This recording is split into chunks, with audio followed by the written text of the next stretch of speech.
না, আর সুযোগ দেওয়া সম্ভব হচ্ছে না। সে পরপর 3বার ফেল করেছে পরীক্ষায়।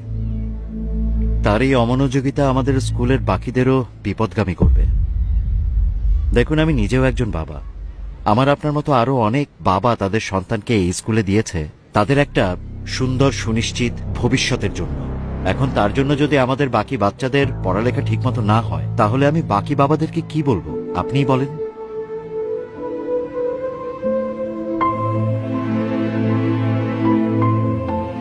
স্যার, শেষবার, আর একটা বার, মানে এরপর যদিও খারাপ করে আমি নিজে ওকে স্কুল থেকে নিয়ে চলে যাব।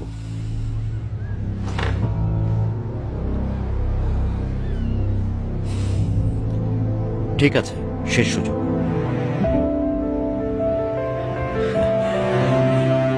Thank you sir.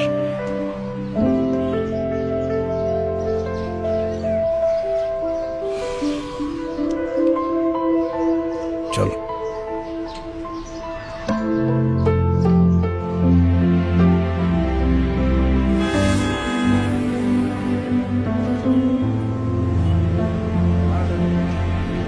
আমাদের দেশে গড়ে প্রতিদিন কতজন সন্তান জন্ম নেয় জানিস? প্রায় ৯,৫০০। আর প্রতিটা সন্তানের সঙ্গে জন্ম নেয় একজন বাবার স্বপ্ন। অফিসে বসে কাজ করা বাবা, রিক্সা চালক বাবা, খেতে কাজ করা বাবা, কিংবা কারখানায় ঘাম ঝরানো বাবা। কারো হাতে কলম, কারো হাতে রিক্সার হ্যান্ডেল, কিন্তু স্বপ্ন সবার এক, সন্তানের সুন্দর ভবিষ্যৎ। আর এই সন্তানকে মানুষ করতেই সবাই করে হাড় ভাঙা পরিশ্রম। সন্তানের জন্যই কেউ হয় এই শহরের পরিচ্ছন্নতা করবে, কেউ করে মালির কাজ, কেউ বা বাসার নিরাপত্তা রক্ষী, কেউ বা বাসের হেল্পার। ভাইজান ভাড়াটা দিয়েন।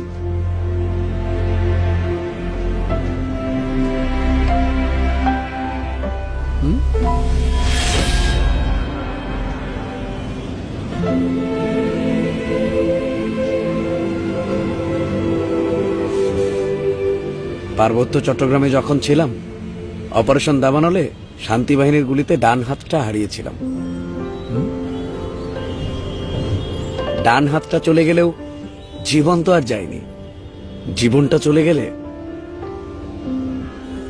এই স্বপ্নটাকে তো আর বড় করতে পারতাম না। না ভাইজান, আপনারতে ভাড়া লমুন আমি। আপনারা হইলেন এই দেশের রক্ষক। বন্যা, ঘূর্ণিঝড়, অগ্নিকাণ্ড সব জায়গায় সবার আগে আপনাদেরকেই পাশে পাই। আজকে যদি এই দেশের সেনাবাহিনী না থাকতো, এই দেশটার যে কি অবস্থা হইতো আল্লাহই জানে। ভাইজান, আপনার মতো আমার একটা পোলা আছে, ওর লেগে একটু দোয়া করেন। আমি ওরে মানুষের মতো মানুষ করতে চাই। না না ভাইজান, আপনি দোয়া করেন ভাইজান। আপনারা আমগো দেশের গর্ব। তোকে যখন স্কুলে ভর্তি করাই, তখন তোর দাদু মৃত্যুর সঙ্গে লড়ছিল। মাস শেষে যে করে টাকা থাকতো, সংসারের খরচ, তোর দাদুর চিকিৎসার টাকা, তারপরও বুক ভরা স্বপ্ন নিয়ে তোকে স্কুলে দিয়েছিল।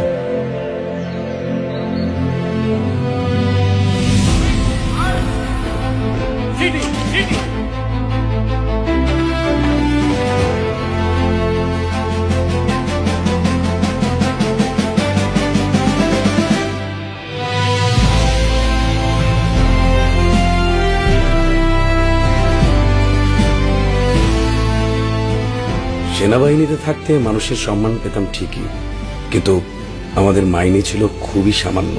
তারপরেও কিন্তু তোর সব চাওয়া পূরণ করার চেষ্টা করেছি। তোর শখ, তোর আনন্দ, তোর পছন্দের জিনিসগুলো বুঝিয়ে দিতে সব সময় তোর পাশে থেকেছি। আমার শত ব্যস্ততা বা ক্লান্তির মধ্যেও তোর হাসিতে আমিও হাসতাম। কিন্তু এই হাসির পিছনে ছিল সৈনিক জীবনের অকথ্য কষ্ট, পরিশ্রম আর ত্যাগ, যা টাকায় মাপা যায় না। রাত জাগা ডিউটি,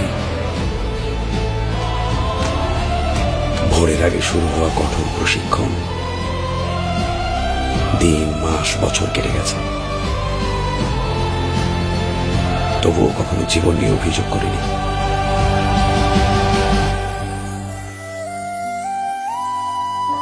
কারণ আমার দুইটা প্রেরণা ছিল,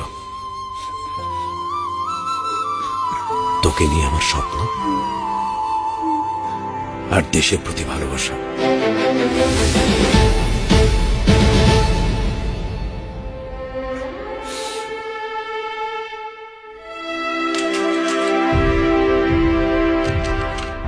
পার্বত্য চট্টগ্রামে দেশের শত্রুদের বিরুদ্ধে অপারেশনে গিয়ে গুলি খেয়েছি। সন্ত্রাসীরা আমার স্বপ্ন ভাঙতে চাইলেও পারেনি।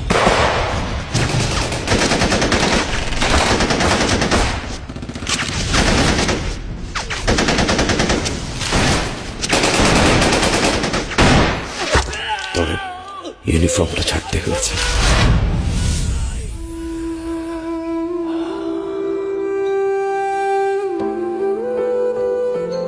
সময়ের আগে অবসরে আসলেও পরিস্থিতি সব সামলে নিয়েছি। সংসারের খরচ, বাজারঘাট, তোর দাদুর চিকিৎসার টাকা, তারপরেও তোর স্কুলের ফি দিতে কখনো দেরি করিনি। সন্তানের জন্য নিজেদের চাওয়াটাকে বিসর্জন দেওয়াটাই বাবাদের ধর্ম। না না, এতে আমার কোনো কষ্ট নেই, কিন্তু কষ্ট পাই কখন জানিস? যখন তুই ঠিক মতো লেখাপড়া করিস না, লক্ষ্য বাদ দিয়ে তুই বিপথে যাস, তখন দেখ তন্ময়, শত্রুদের সাথে যুদ্ধ করে হাত হারিয়েছে, কিন্তু তুই আমার একমাত্র বাঁচার অবলম্বন। মরে যাওয়ার আগে যেন দেখে যেতে পারি তুই এ দেশের পতাকা উঁচু করে ধরবি,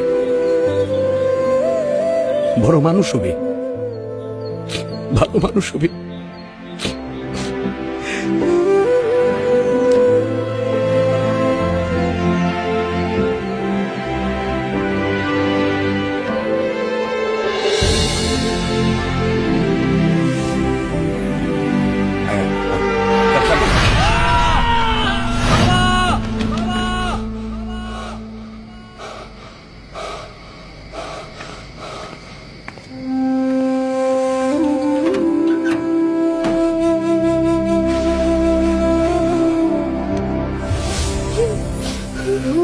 কি কি হয়েছে রে পাগল? সরি বাবা, এখন থেকে আমি তোমার সব কথা শুনবো বাবা। আচ্ছা, কি হয়েছে রে বোকা? কালকে না তোর পরীক্ষা,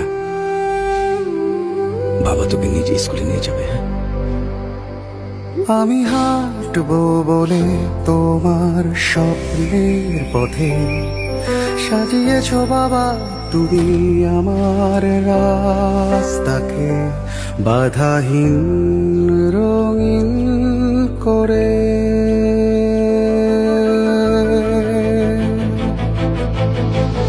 অবহেলা নয় আর কখনো বাবা, শপথ নতুন ভরে তোমার নির্ঘুম রাতের দেনায় কিনবো স্বপ্ন যত তোমার এই শহরে।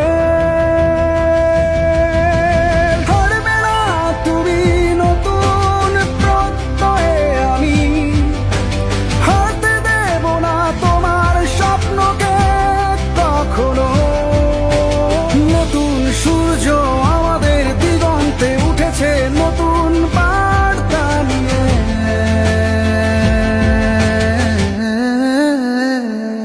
চলো ফিরি ফিরে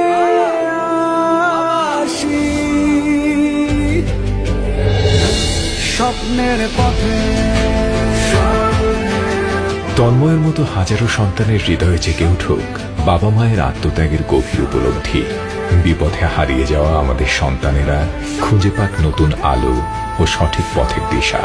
দেশ সেবার অদম্য স্বপ্ন পূরণে তন্ময়ের মতো হাজারো তরুণের অনুপ্রেরণা হোক বাংলাদেশ সেনাবাহিনী। স্বপ্নের পথে